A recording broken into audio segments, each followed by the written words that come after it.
So ఇప్పుడు వచ్చేసి నేను చల్దనం అయితే ప్రిపేర్ చేస్తున్నాను. అయితే 2 పెరుగు ప్యాకెట్లు, కొంచెం మరగబెట్టిన పాలు,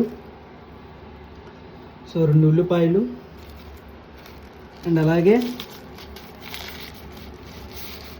కట్ చేసుకున్న పచ్చిమిర్చి అండ్ ఎండుమిర్చి, మొత్తం ఈ ఐటమ్స్ అన్నీ కూడా. రైస్ అయితే బాయిల్ అవుతుంది, అది కంప్లీట్ అయితే మనం ఆ రైస్లో కంప్లీట్గా ఇవన్నీ ఈ ఐటమ్స్ అన్నీ వేసుకోవడమే. సో ఫైనల్గా అయితే మనకి రైస్ అయితే బాగా ఉడికేసింది. అదే దీంట్లో మనం ఏమేమి ఐటమ్స్ వేయాలో వేసేద్దాం. మొత్తానికి అయితే మనకి రైస్ అయితే బాగా ఉడికేసింది. అయితే దీంట్లో నేను కొంచెం మరగబెట్టిన పాలు అయితే వేసుకుంటున్నాను.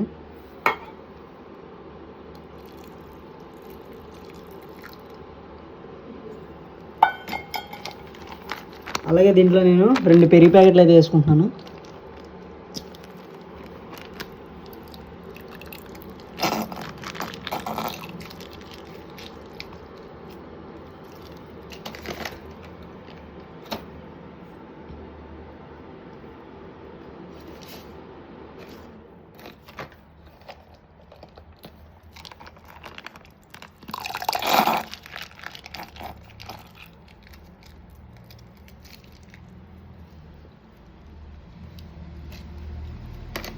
పెరిగి వేసుకున్నాం కదా, అయితే కొంచెం లైట్గా గల్లుప్పు అది వేసుకుందాం. తర్వాత మనం చాలకపోతే అప్పుడు వేసుకోవచ్చు. దీంట్లో మంచిగా కొంచెం చీల్చిన పచ్చిమిర్చి, అలాగే కొంచెం ఎండుమిర్చి, ఒక 3 ఎండుమిర్చి, 4 పచ్చిమిర్చి వేసుకున్నాం. 4 ఉల్లిపాయ ముక్కలు, అలాగే కొంచెం వాటర్.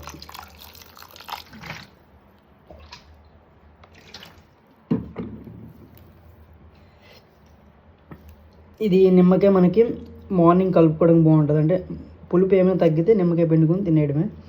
సో మార్నింగ్కి ఇది కొంచెం మూత పెట్టేద్దాం. మూత పెట్టేస్తే మనకి మార్నింగ్కి ఇది బాగా పులుస్తుంది, చాలా టేస్ట్ బాగా వస్తుంది. చూద్దాం మార్నింగ్ ఎలా వస్తుంది. మొత్తానికైతే మనకి చల్లదన్నం అయితే రెడీ అయిపోయింది. మొత్తం మనకు ఒక 8 అవర్స్ అయితే మనం ఉంచేసాము. అయితే నైట్ పెట్టుకున్నాం కదా. సో చూసారు కదా, అబ్బబ్బా స్మెల్ అదుర్సబ్బా. ఇంట్లో లైట్గా కొంచెం వాటర్ వేసుకుని, అంటే చిక్కగా ఉంది, మనకు కొంచెం పల్చగా కావాలంటే కొంచెం వాటర్ లైట్గా వేసుకోవడమే.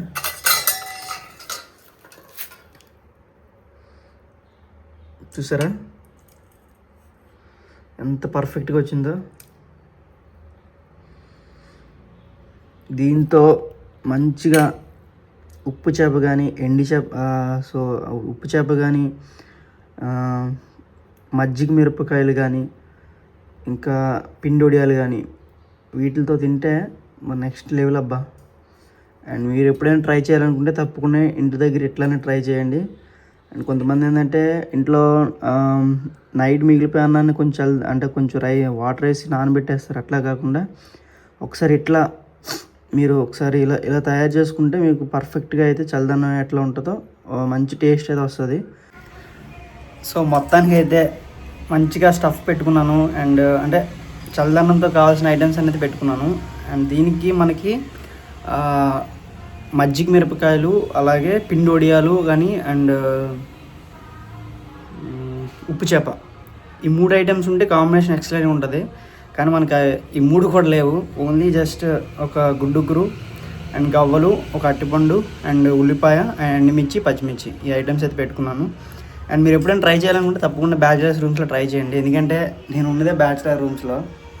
కానీ ఎందుకో నాకు ఈరోజు తినాలనిపించింది. అంటే రోజు టిఫిన్ చేసి బోర్ అని కాదు, ఇంటి దగ్గర ఉంటే యాక్చువల్గా నేను ప్రతిరోజు చల్లదనం తింటాను, టిఫిన్ అస్సలు చేయను. కానీ ఇక్కడికి వచ్చిన తర్వాత నాకు చల్లదనం ముట్టుకునే ఇది కూడా లేదు. కానీ ఎప్పుడైతే నేను ఎలక్ట్రికల్ స్టవ్ తీసుకున్నాను, అలాగే ఈ ఐటమ్స్ అన్నీ నేను ఆల్రెడీ కొనుక్కున్నాను, కాకపోతే నాకు వండడానికి టైం లేక అలా డిలే. కానీ ఫైనల్గా అయితే నేను తినాలనిపించింది అండ్ ఇప్పుడైతే తినేస్తున్నాను. అండ్ మీరు కూడా ట్రై చేయండి. సో చూద్దాం ఎట్లా వస్తుంది అండి.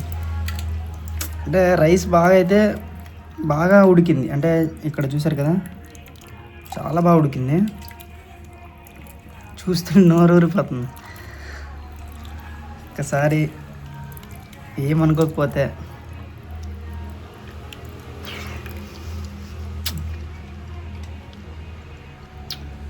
ఉల్లిపాయ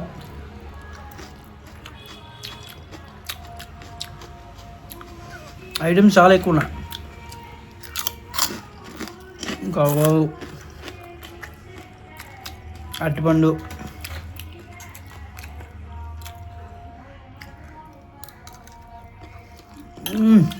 సూపర్ అబ్బా.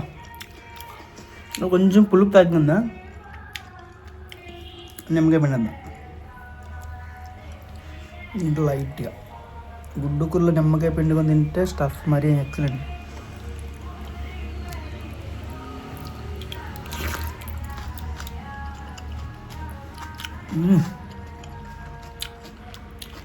నేరుగా చాలా బాగుంది. అది కొంచెం ఘాట్ ఎక్కువ ఉంది. పచ్చిమిర్చి కూడా తిన్నా.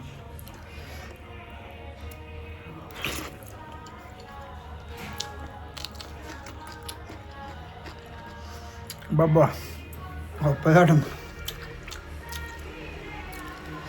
సో ఇలాగే ట్రై చేయండి, చాలా బాగుంది.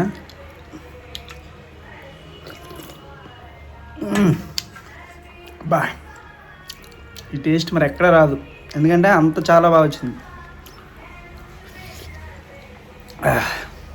సో చాలా ఘాట్ ఎక్కువ ఉంది. వీడియో మీకు నచ్చినట్టయితే లైక్ చేయండి, షేర్ చేయండి. సో మన ఛానల్ ఫస్ట్ టైం మీకు చేసినట్టయితే సబ్స్క్రైబ్ చేసుకోండి. Thank you for watching. Bye bye.